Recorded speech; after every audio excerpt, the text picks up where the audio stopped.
말씀은 로마서 9장 14절부터 18절까지 함께 읽겠습니다. 시작. 그런즉 우리가 무슨 말을 하리요? 하나님께 불의가 있느냐? 그럴 수 없느니라. 모세에게 이르시되 내가 긍휼히 여길 자를 긍휼히 여기고 불쌍히 여길 자를 불쌍히 여기리라 하셨으니 그런즉 원하는 자로 말미암음도 아니요 다른 박질하는 자로 말미암음도 아니요 오직 긍휼히 여기시는 하나님으로 말미암음이니라. 성경이 바로에게 이르시되 내가 위하여 너를 세웠으니 곧 너로 말미암아 내 능력을 보이고 내 이름이 온 땅에 전파되게 하려 함이라 하셨으니 그런즉 하나님께서 하고자 하시는 자를 긍휼히 여기시고 하고자 하시는 자를 완악하게 하시느니라. 아멘.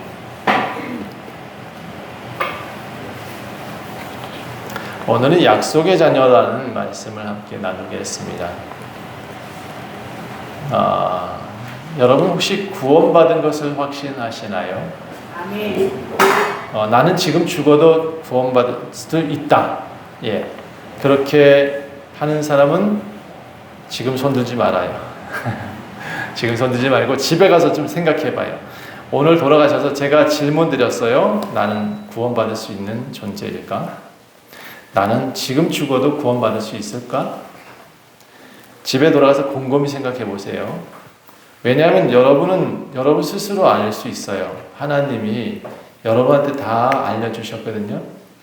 그래서 이 질문에 대한 즉답은 하지 마세요. 누가 물어도 지혜로운 사람은 즉답 안 해요. 좀 생각하게 하고 천천히 말하게 돼 있죠. 자, 그러면 또 이 물음에 바로 대답하는 사람들이 있어요. 아마 두 종류가 있을 거예요. 여러분 구원받았습니까? 라고 물을 때 바로 대답하는 사람. 한 사람은 종교심이 아주 강한 사람들. 그 사람들은 이제 배웠어요. 누구든지 예수를 믿는다, 구원을 받았다 라고 말을 하면 바로 즉답을 해요. 왜냐하면 이 사람은 신앙심이 강해요. 또 맹목적인 신앙심이 있어요. 그럼 구원받았습니다 라고 말을 해요. 그런데 또 한 부류의 사람도 난 구원받았습니다 라고 말을 해요. 두 부류의 차이가 뭐냐면 어쨌든 한 부류는 종교심 때문에 나는 구원받았습니다 라고 말을 하고 한 부류는 나는 진짜 하나님을 사랑해. 진짜 하나님을 알게 됐어. 하나님의 뜻을 이해했어. 그래서 나는 구원받았습니다 라고 말을 하는 거예요. 하나님의 긍휼하심을 정확히 아는 사람은 나는 구원받았어요 라고 말을 할 수가 있을 거예요. 자, 이 두 사람의 차이가 뭘까요? 한 사람이 분명히 똑같은 입으로 각기 다른 사람이지만 똑같은 입으로 나는 구원받았습니다 라고 말을 했어요. 그런데 차이가 있다는 거죠. 나도 확신을 해요. 나도 확신합니다. 그러나 내용은 다를 수 있어요. 주 예수를 믿으라 그리하면 너와 내 집을 구원 얻으리라. 영접하는 자 곧 그 이름을 믿는 자들은 하나님의 자녀가 된다. 그렇게 성경 구절을 배웠어요. 그리고 또 공식처럼 많이 배웠어요. 성경 공부를 많이 하고 교리를 많이 배운 사람들도 당연히 구원론에 앞서서 대답을 하라 그러면 나는 구원받았습니다. 어떤 사람이 이렇게 말해요. 나는 몇 월 며칠 날 세례를 받고 구원을 받았습니다.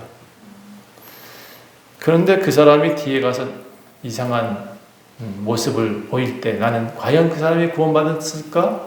라고 의심하게 되는 거죠. 그건 내가 인정하는 게 아니라 타인이 인정해 줘야 되는 거거든요. 저 사람 진짜 구원받은 사람 같아 라고 해야지 진실인데 난 구원받았습니다. 미량이라는 영화에서도 그렇게 나오는 거죠. 네. 아니 살인자가 교회에서 자기 그 감옥교회에서 예수님을 믿게 됐다고 살인한 딸아이 엄마가 와서 앞에 앉았는데 나는 구원받았다 라고 말하는 게 말이 되냐고. 자, 사람들은 진짜 구원이 뭔지 잘 모른다라는 생각을 자주 하게 됩니다. 저는 여러분들 집에 가서 나는 구원받은 백성인가를 자주 생각해 볼 필요가 있습니다. 어떤 사람은 성경 구절 잘 몰라요. 성경 매일 안 읽어요. 교회도 가끔 빠집니다. 하지만 지나가다가 쓰러진 사람이 있으면 차를 세우고 그 사람한테 달려가요. 그리고는 그 사람의 도움이 되어주고 또 약을 발라주기도 하고 그 사람을 긍휼히 여길 수 있어야 돼요. 긍휼히 여겨요. 그래서 그 사람한테 다가가서 어떻게 위기를 막 넘기려고 그 사람을 도와주기도 해요. 불난데 막 올라가기도 하고. 자, 여러분 성경 공부 많이 안 했어요. 그런데 아마 이렇게 들었는지 모르겠어요. 예수님이 하신 것처럼 너희도 하라. 그 다음에 저 사마리아인 같이 너희도 하라. 이런 말을 들었을 때 그렇게 행동했던 그 사람. 성경 말씀 많이 안 했고 공부 많이 안 했어요. 히브리어 헬라어 몰라요. 뭐 시편 읽고 목사님 말씀 좀 들었을지 모르겠어요. 그런 사람이라 할지라도 하나님 마음을 알았어요. 긍휼이라는 마음을 알았어. 사랑이라는 마음을 알았어. 그래서 교회에 나오고 교회에 나와서 내 형제들 사랑하라 하니 진짜 마음 놓고 사랑해요. 자, 여러분 이제 다시 물어볼게요. 종교를 많이 알게 된 사람이랑 나는 구원받았습니다. 또 한 사람은 하나님 긍휼을 많이 알게 됐어요. 그 사람도 나는 구원받았습니다. 라고 말을 했어요. 과연 누가 진짜 구원을 얻었을까요? 자, 두 번째 질문을 할게요. 여러분은 예수님을 사랑하시나요? 말하지 말아요. 아직 제가 여러분한테 답을 듣고자 하는 게 아니에요. 그렇다면 혹시 여러분 내가 믿는 예수님 너무 사랑해서 난 너무 사랑하니까 내 가족들한테 혹시 전해봤나요? 내 가족들한테 예수님 믿어야 돼 라고 말을 해보셨나요? 네, 즉답하지 말고 손들지 말아요. 왜냐하면 여러분은 스스로 집에 가서 생각해 봐야 될 문제라고 생각하지 내가 구원받았습니다 손들 필요 없고요 나 전도했습니다 라고 손들 필요 없다는 얘기입니다. 그럼 다시 물어보지요. 여러분은 지금 예수님을 가족들에게 전하고 싶은가요? 네, 그럴 수도 있을 거예요. 그렇지 않을 수도 있어요. 왜? 내 가족 중에 하나는 왼수 같거든. 저놈은 예수님 믿지 않게 하고 싶어. 왜? 나는 금무보화를 가졌지만 저놈한테 주고 싶지 않아. 난 천국의 보화를 알고 있어. 근데 저놈은 진짜 가지면 안 될 것 같아. 그래서 내 가족이라도 주고 싶지 않은 이가 있을지 몰라요. 예. 그러나 아마 저는 우리 교회 성도들 대다수를 제가 다 알거든요. 숟가락 하나를 다 아니까.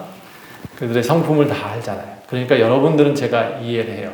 여러분은 어떠한 경우에도 예수님 믿어라 라고 전도할 것 같아요.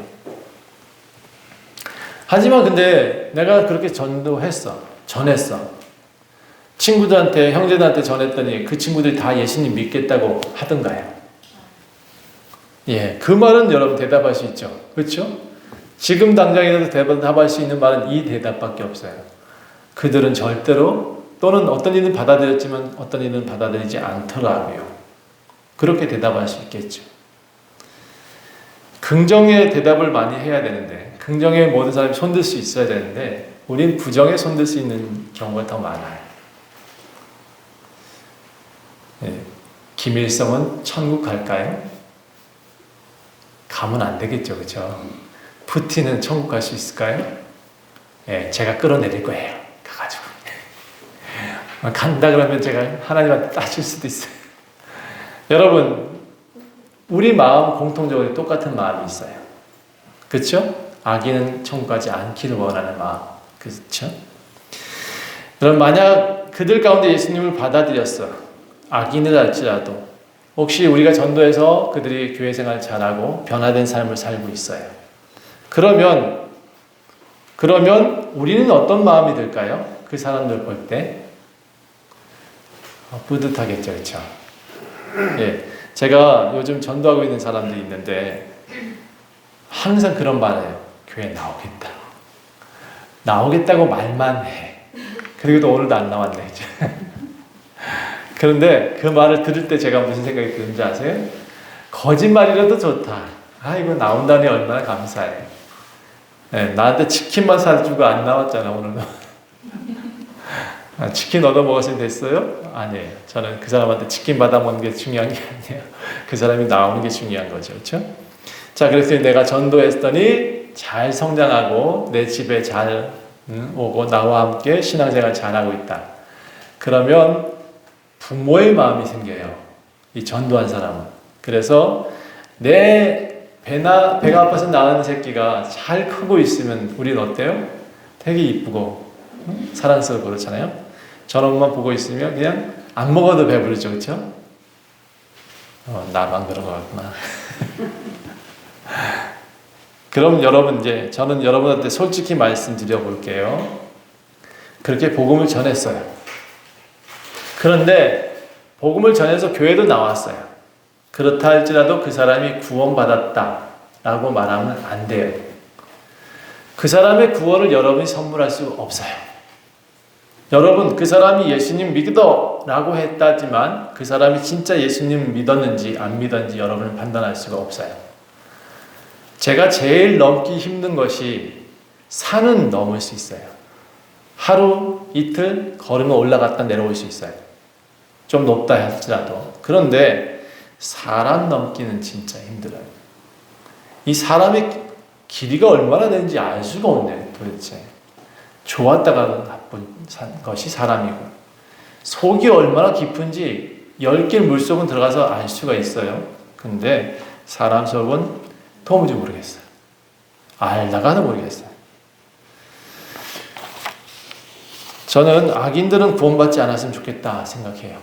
그 중에 신앙을 가지고 또 이 성경 가지고 장난친 사람 절대로 구원받지 못했으면 좋겠어요. 제 바람이에요. 그러나 모르겠어요. 이 또한 하나님이 결정하실 것이다. 제가 생각하고 제가 결론 낼 수 있는 방법은 이 방법밖에 없어요. 내가 그가 구원받았는지 그가 구원받지 못할 것인지 정확하게 예언하지 못해요. 다만 내가 아는 것은 그를 보니까 구원받을 만하네. 할 짓을 다 하고 있고 하나님 사랑하는 모습 다 보이고 있고 세상 사람들한테도 존경을 받아. 그러면 아마 우리가 같은 사람이 판단할 때 그 기준에 어느 정도 도달했으니 구원받겠구나 라는 가정을 할 뿐이지 목사조차도 그 사람의 구원을 선포할 수 없습니다. 이단들은 그런데 이런 모습들 가지고 계명을 지키는지 교회를 잘 나오는지 뭐든지 이런 항목들을 딱 체크해 놓고 당신은 구원받았어 라고 선포합니다. 이게 가장 큰 이단의 오류입니다. 여러분, 자기가 자기 구원도 알지 못하면서 타인의 구원을 선포하는 것은 정말 어리석은 짓이다 라고 생각하는 겁니다. 제가 왜 이단들이 구원받지 못한다고 말하냐면 10계명에 하나님의 이름을 망령되이 일컫지 말라 했는데 그 사람들은 이 성경의 내용이 하나님이란 걸 모르는 것 같아요. 하나님의 말씀을 아무렇게나 사용하고 있잖아요. 이걸 망령되이 불렀다라고 표현하는 거예요. 아버지의 계명을 자신의 입맛에 맞게끔 교리화시켜서 사람들을 현혹시킨다? 그건 절대 구원이 있을 수 없어요. 왜? 거기는 계명을 지키지 않았기 때문에 그렇습니다. 스스로 예수님 믿는다고 하더라고요.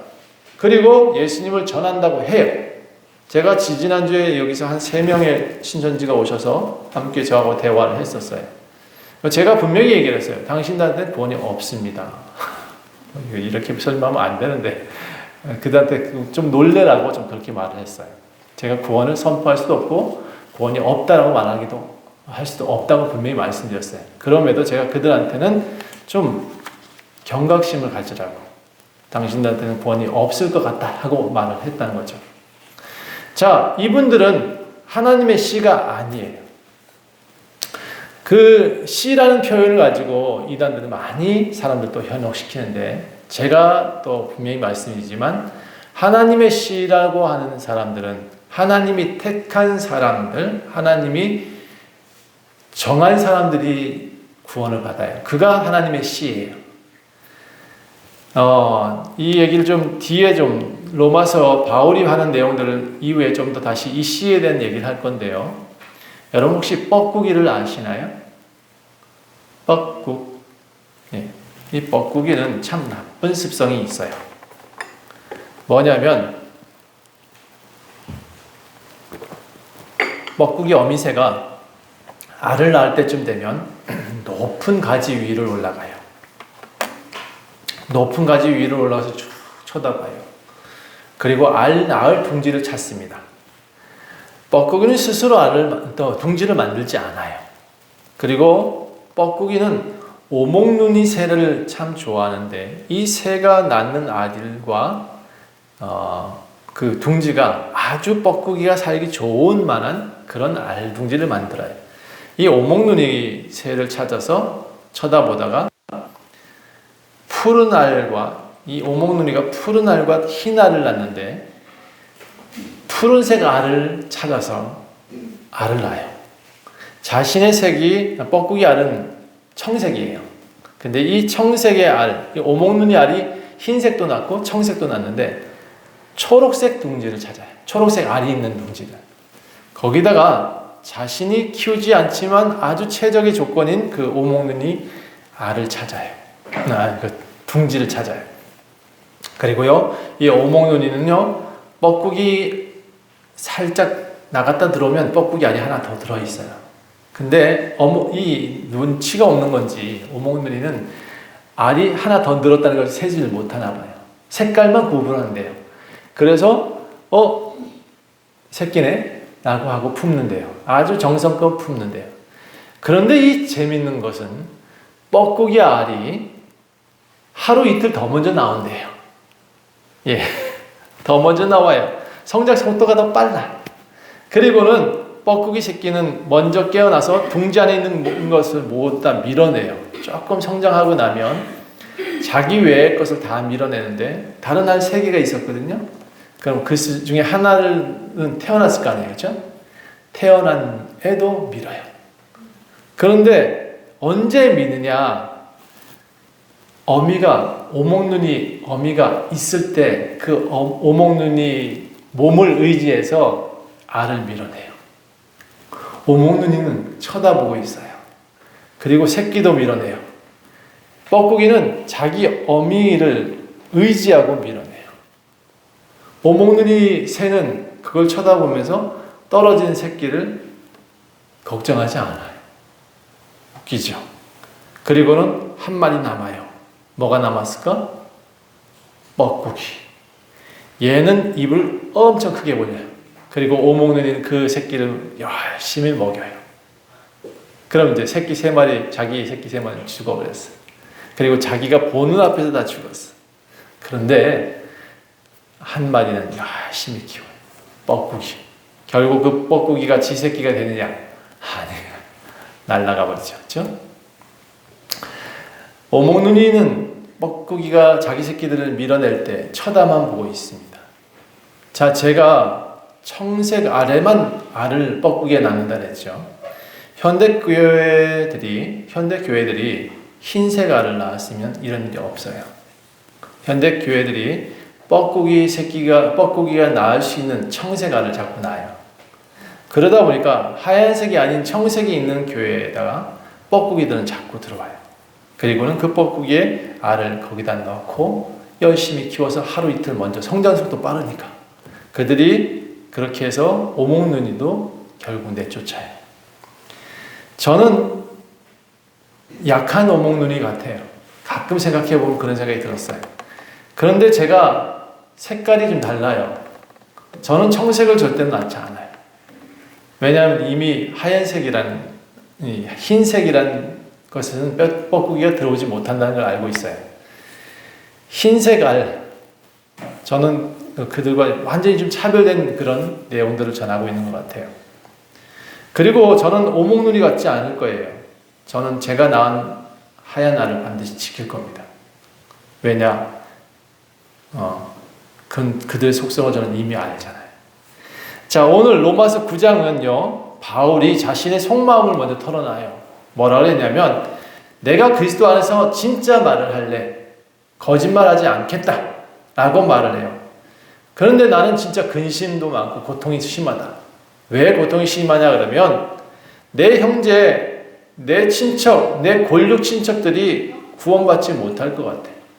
그들이 저주를 받아서 그리스도 안에서 끊어질지라도, 이게 무슨 얘기냐면, 나는 죽을지라도 내 형제들은 살리고 싶어. 라고 지금 이 바울은 고통하고 근심하고 있다라고 말해요. 난 정말 내 친척들을 살리고 싶어. 내 형제를 살리고 싶어.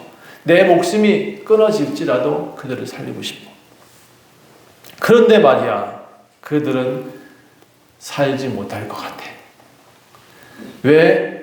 아브라함의 자녀다고 표현하고 자기는 스스로 구원받았다고 표현하고 나는 이스라엘인 중에 이스라엘인이라 표현하고 나는 선민이라고 표현하고 나는 아브라함의 자손이야라고 표현하고 산다는 거예요. 그런데 하나님의 씨는 아니라는 거예요. 아브라함의 씨 중에 이삭은 아니라는 거예요. 아브라함의 자손들 중에서 이삭만 있었나요? 아브라함의 자손 중에 15살 이상 먼저 난 아이가 있었죠. 그렇죠? 이스마엘. 그래서 여기 성경을 자세히 읽어보면 아브라함의 자손 중에 씨도 선택받은 씨가 아닐 수 있다는 얘기를 나와요. 오직 이삭으로부터 난 자라야 내 씨라 불릴 것이다 라고 7절에 기록하고 있어요. 다시 말해서 우리 현대 교회의 많은 성도들도 교회에 나왔다 해서 다 구원받느냐? 솔직히 잘 모르겠어요. 아브라함의 씨가 아니면 이삭의 씨, 그러니까 아브라함의 낳은 자식 중에 다 아브라함의 자손들이잖아요. 우리가 믿음의 조상들이 있으니까. 근데 그들 중에 이삭이 아니면 안 되는 거예요. 그 이삭은 누가 선택하느냐? 하나님이 선택하시는 거죠. 하나님의 전적인 권한이에요. 그분은 우리를 구원하시기도 하고 우리를 멸하시기도 하시는 분이세요. 더 쉽게 표현하면 이스라엘 사람들 자기들 친족들이 구원받지 못할 것 같아 라고 바울은 말하고 있습니다. 예수 믿는 사람도 구원받지 못할 수 있다 라고 표현하고 있습니다. 신앙인 스스로들 다 나 하나님 자녀야, 나 하나님 믿는 사람이야 그렇게 말을 할지라도 하나님 자녀로 인정받지 못할 수 있습니다. 선민이요? 예, 그렇지요. 그런데 선민이 아닐 수 있습니다. 내가 자랑한다고 해서 선민이 되는 건 아닙니다. 하나님이 이삭이라고 불러줘야 돼요. 너가 구원받을 씨구나 라고 인정해 주셔야 돼요. 자, 그런데 이 구원받을 씨라고 하나님 인정해 줄 수 있도록 우리는 하고 있나요? 제가 단언컨대 이단들은 하나님 나라의 백성이 되지 못해요. 더 클 수 있잖아요. 더 많이 모였다고 표현하면서 자랑을 해요. 그 당시 아브라함이 하나님에 갔을 때도 하나님에서 가나안 땅에 갔을 때도 아브라함의 사람들은 10명 미만이었어요. 12명 미만이었을 거예요. 그런데 그 사람들 밑에 이미 애굽이라는 동네가 있었어요. 어마어마한 나라. 수많은 사람들이 살고 있는 나라. 그런데 그 사람들을 하나님은 대단한 나라라고 표현하지 않아요. 예. 하나님은 누구를 번창하게 하겠다고 약속해요? 가나안 땅에 들어가 있는 아브라함한테 번창하겠다고 약속을 하시는 거예요. 그와 같이 하나님이 택한 사람만이 구원을 받습니다. 하나님께서 부르신 자만이 하나님 앞에 서게 돼요. 여기 성경에서 분명히 말을 해요. 하나님이 부르지 않으면 아무도 설 수 없다. 내가 노력해도 되지 않는다. 오늘 본문에 읽었던 내용이 그런 거예요. 16절에 보니까 그런즉 원하는 자, 내가 구원을 원해. 그러나 내가 원한다고 해서 되는 게 아니다. 원하는 자로 말미암음도 아니요. 그러니까 내가 원한다고 하나님의 구원을 이룬 것도 아니다. 다른 박질하는 자로 말미암음도 아니요. 내가 열심히 노력하고 뭔가 행위를 많이 한다. 그래도 구원되지 않는다. 오직 뭐라고 표현했어요? 함께 우리 9장 16절 오직부터 한번 읽어봅시다. 시작. 오직 긍휼히 여기시는 하나님으로 말미암음이니라. 그러니까 이 구원은요, 선민이다. 나는 교회 오래 다녔다. 나는 열심히 교회 장로다. 다 필요 없다는 얘기예요. 오직 구원의 주인은 누구다? 하나님. 구원의 주권은 하나님께 있어요. 그러니까 이 고백을 하지 않으면 우리가 노력하는 것이 다 소용이 없어요. 왜 우리는 하나님이 하셨습니다라고 고백할까요? 열심히 내가 일했잖아요. 내가 건축하고 내가 열심히 돈 벌었잖아요. 근데 왜 우리는 그렇게 표현하죠? 제가 신앙심 많은 분들이 그런 표현하시는 걸 많이 들었어요. 어릴 적부터 들으면서 지가 열심히 살았는데 결국 그렇게 표현하더라고요. 뭐라고 하냐면 하나님이 하셨습니다. 하나님이 열심히 도와주셨습니다. 내가 보기에는 아침부터 새벽까지 뛰어다니는 사람은 사람인데 그 뒤에 하는 얘기 표현이 이렇게 옛날에 어떤 좋은 권사님인지 할머니인지 잘 모르겠는데 그분이 그렇게 하시더라고요. 밤새도록 뛰어다녔는데 결국 당신이 하실 때 기도할 때 이렇게 기도하십니다. 우리 하나님이 이끌어 주셨고 우리 하나님이 하셨습니다. 나는 어릴 적에 그게 이해가 안 됐어요. 아니 그렇게 땀 흘려가면서 일을 해놓고 결국은 하나님이 하셨대. 저게 뭐야? 이렇게 생각했었어요.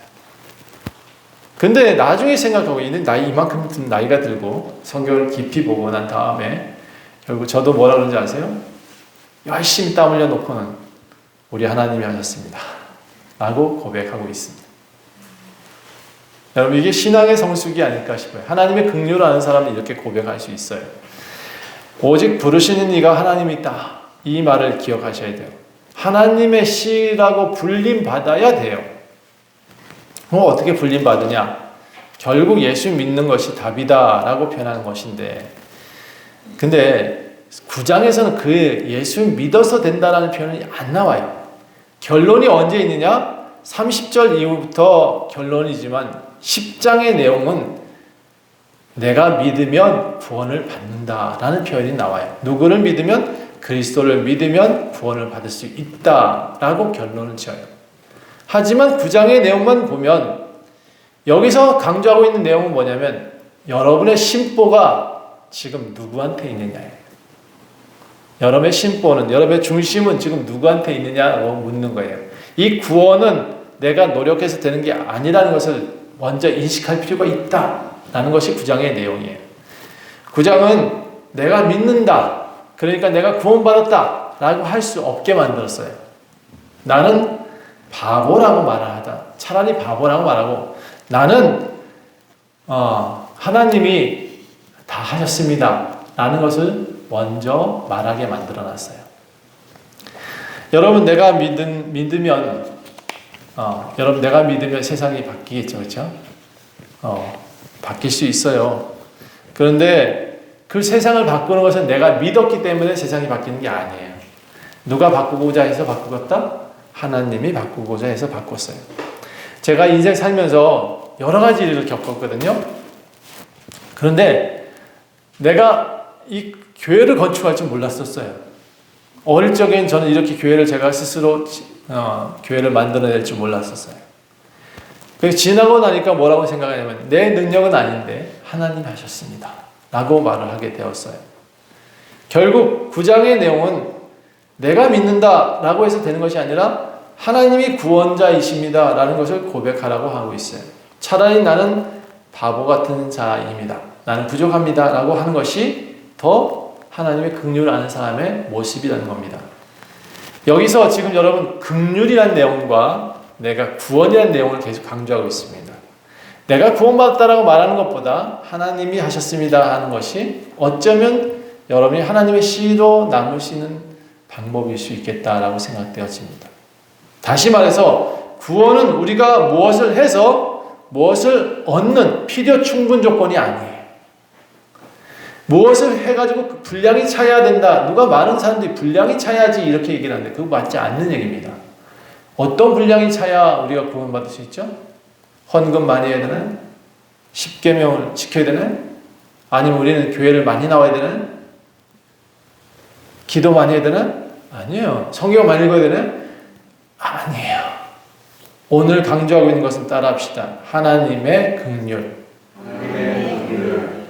하나님이 하시고자 하면 되고요. 하나님이 하시고자 하지 않으시면 안 돼요. 그걸 인정하라고 하는 거예요. 여러분 인생에서 열심히 살고 싶었어. 열심히 살았더니 되던가요? 거긴 왜 이렇게 고개를 크게 돌려요? 응? 안 돼요. 그게 왜 그래요?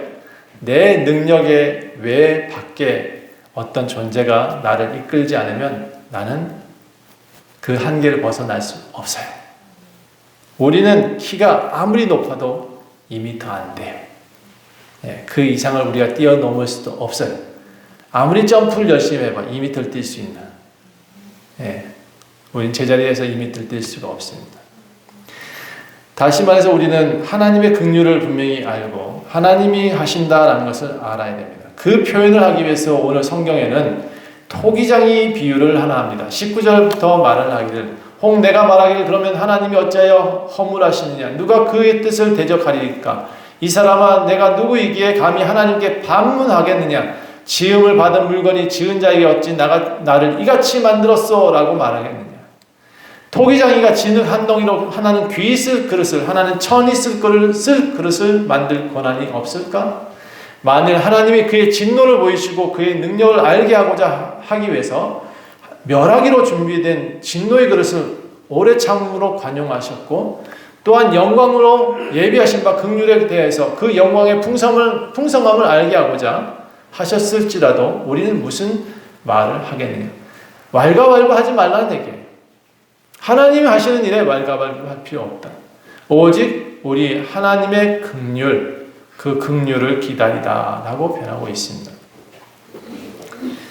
결론입니다. 우리 결론은요. 구원은 하나님 소관이다. 겸손한 자에게 기회가 있다. 이런 내용이에요. 우리는 그릇입니다. 토기장이가 되시는 이에게 항상 겸손하셔야 돼요. 왜 나는 목사로 안 만들어 주셨어?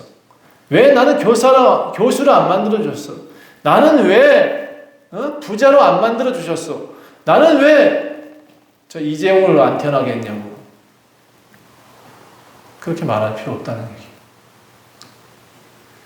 여러분 이재용이 부러워요? 나는 그 집안이 하나도 안 부러워요. 나는 교수가 꿈이었어요. 내 인생을 변화시킬 수 있는 것이 교수라고 생각했어요. 근데 지금 저한테 수들 친구들 많은데 아는 분들 되게 많은데 제가 교수한테 그분들이 저한테 저를 부러워하더라고요. 나는 그들이 부럽지 않아요. 서울대학 나온 사람 부러워요? 안 부러워요. 왜? 나는 여러분들 있잖아요. 이 존귀한 이들이 저 앞에 있는데 내가 왜 부러워요? 여러분, 그러니까 어떤 일에 어떤 높은 자리에 세워진다 해서 그 사람한테 세워지는 게 아니에요.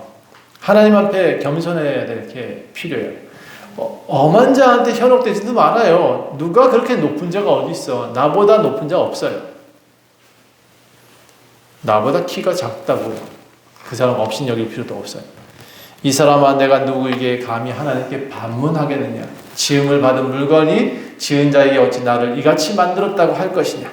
토기장이가 진흙 한 덩이로 하나는 귀 있을 것을 만들고 하나는 천 있을 것을 만들 권한이 없겠느냐. 이 말은 9장의 내용들을 한마디로 하나님 그분이 하신다. 그분이 우리의 주권자다. 그분의 긍휼을 우리는 기다려라. 이 내용이 지금 전체의 요약이에요. 그거를 30절부터 33절까지 이렇게 결론적인 내용으로 쭉 써놓은 거예요. 그런즉 우리가 무슨 말을 하겠느냐? 의를 따르지 아니한 이방인들이 의를 얻었으니 그 곧 믿음에 난 의요. 이게 무슨 얘기예요? 이방인이라는 것은 우리들 얘기하는 거예요. 이스라엘 사람 말고 바울이 표현하기에는 이들도 구원을 받는데 그것을 우리가 뭐라고 하나님께 항의하겠느냐 이런 얘기예요. 의의 법을 따라간 이스라엘은 율법에 이르지 못하였지만 어찌 그러하냐. 이는 그들이 믿음을 의지하지 않고 행위를 의지했기 때문에 그들은 결국 구원받지 못한 거다. 여러분 우리가 뭔가 자꾸 했다고 하나님께 자랑한다 해서 우리가 구원받는 게 아니란 얘기입니다. 결국은 하나님을 믿는 자는 유대인만이 구원받는 것이 아니라 겸손하게 하나님의 긍휼을 아는 자에게 구원이 있을 수 있다. 그런 이들이 부끄러움을 당하지 않는다라고 표현하고 있는 것입니다. 그럼 우리 함께 이렇게 고백해 봅시다. 저를 따라서 합시다. 하나님 나를 긍휼히 여기소서. 하나님 나를 긍휼히 여기소서. 우리의 구원은 오직 하나님께 있습니다. 우리의 구원은 오직 하나님께 있습니다. 우리는 항상 겸손히 주의 구원을 기다립니다. 주님의 뜻대로 이루소서. 오직 주 예수 그리스도의 뜻대로 이루어지기를 간절히 기도합니다. 하나님, 우리의 긍휼 되시고 우리를 사랑하셔서 우리를 오래 참으시고 기다리시는 하나님, 우리는 구원의 존재가 당신임을 기억합니다. 우리를 불쌍히 여기소서. 우리를 긍휼히 여겨 주시옵소서. 오직 하나님께만이 구원이 있습니다. 오직 아버지만이 그날을 정하실 수 있습니다. 하나님, 항상 우리는 주의 구원을 기다립니다. 겸손히 주님을 더 바라보게 하옵소서.